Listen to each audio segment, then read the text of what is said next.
Welcome back to our channel. In today's video, we're deep diving into the world of email marketing and sharing 10 expert tips that will take your campaigns to the next level in 2023. Whether you're just starting out or looking to fine-tune your strategies, these secrets are bound to enhance your email marketing game. Get ready to boost your open rates, increase engagement, and achieve remarkable results with these insider tips. Lead magnets. First things first, you want to always keep your mailing list growing with sign-up forms and lead magnets. Studies show an average return of $44 on investment is recorded for every $1 spent by companies on email marketing when they offer valuable services or items in exchange for a potential customer's valuable data, aka lead magnets.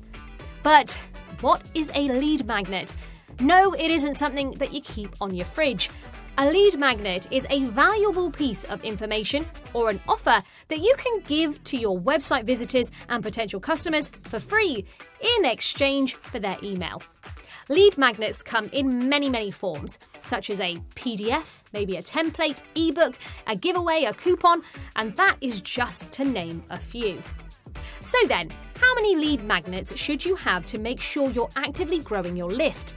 Well, experts say that businesses should offer up to 15 lead magnets or more for maximum results. This ensures you're testing and offering a variety of content to see which resonates best. Segment subscribers.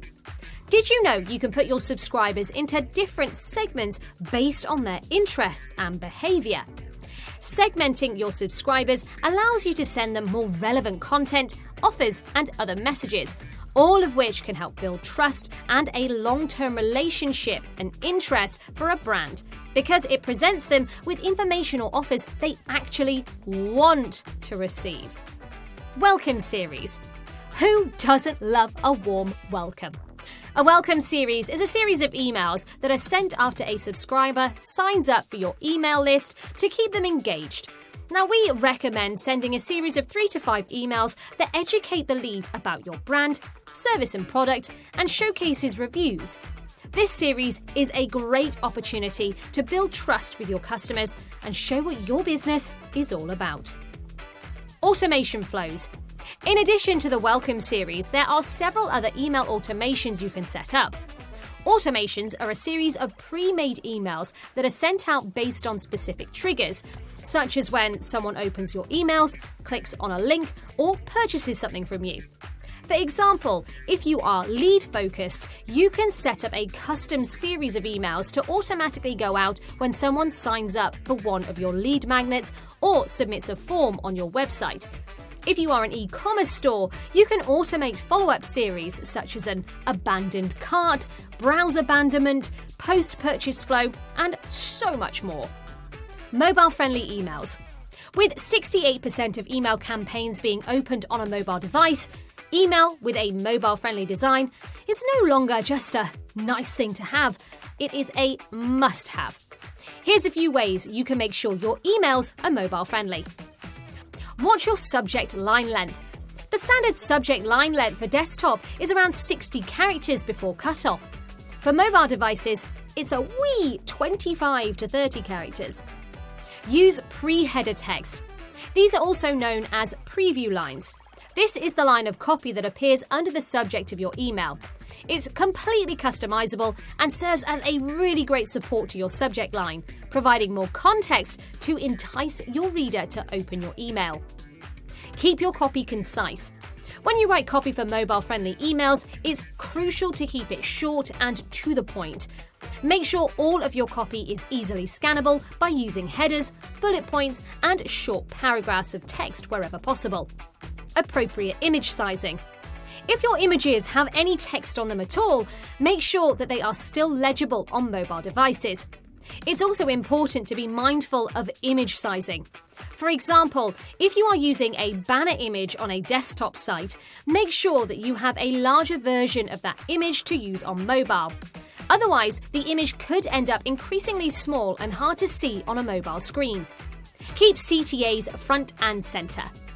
When creating emails for busy, on-the-go readers, you want to get to the point quickly and tell them what you want them to do right up front. Place your call to action near the top of your email and make it the most mobile friendly. Be conscious about spacing. When creating your mobile-friendly email, remember to make it click-friendly by leaving enough white space around links and call to actions to make them clickable. Without enough space and padding, the email can end up looking rather complicated and compacted together, which is much more difficult for the reader to then know where to look, much less what action they should be taking. Test your emails across multiple devices.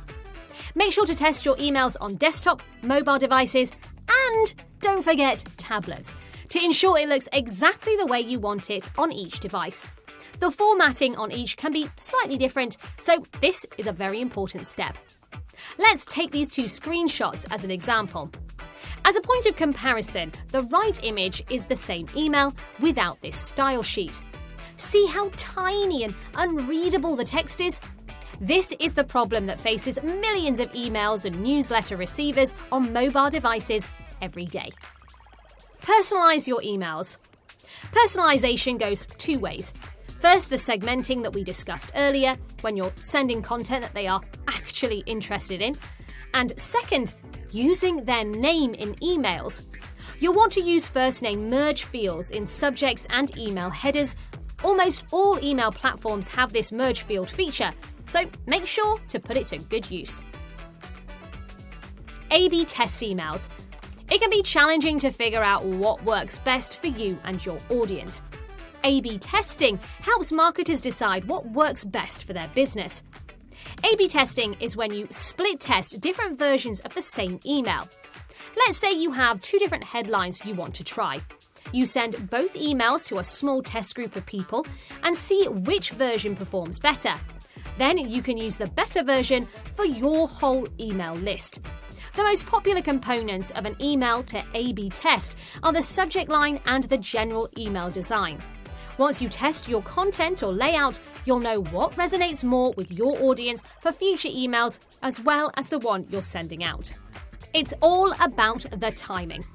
Almost every email marketing platform has an option that allows you to view the analytics on what times and days of the week your audience is most engaged, both with opening emails and with actual engagements and conversions. Once you have enough data, work with those days and times to ensure you receive the best possible chance of your campaign being seen. But be warned, those times can change. That's why it's incredibly important to keep reviewing on a consistent basis so you can optimize your upcoming email and send times for optimal results. Get rid of non-openers and clean your list. If someone is continually not engaging with your emails, i.e. they're never opening them, it's better for both of you and your other recipients that you remove them from your list after a set period of time. Clearly they're not interested, and you don't want to risk creating a negative association with your brand. Continuing to send someone who does not want to be emailed creates several risks, including creating a bad brand image and users reporting your email as spam. Dun dun dun. If you're reported, your email sender reputation score, which controls whether your emails reach people's inboxes, will go down, sending your campaigns directly to the dreaded junk folder. Review email analytics regularly. Always keep reviewing your email performance data and be ready to make changes based on that data every week to keep moving. Every week you should review what types of creatives resonated the most, subject lines, copy, call to actions, and your email layouts, etc. There are so many different components to each email, and it's important to keep an eye on the ones that worked extremely well as the ones that didn't work as well. One last thing, make sure you always add UTM tracking to each of your email campaigns. With GA4, having a UTM means that you can have a holistic view of how your email campaigns contribute to your overall marketing efforts. And that's a wrap on your videos exploring the 10 email marketing secrets for 2023. We really hope that you found these expert tips valuable and insightful for your email campaigns. Remember to implement these strategies, test what works best for your audience, and stay ahead of the competition in the ever-evolving world of email marketing.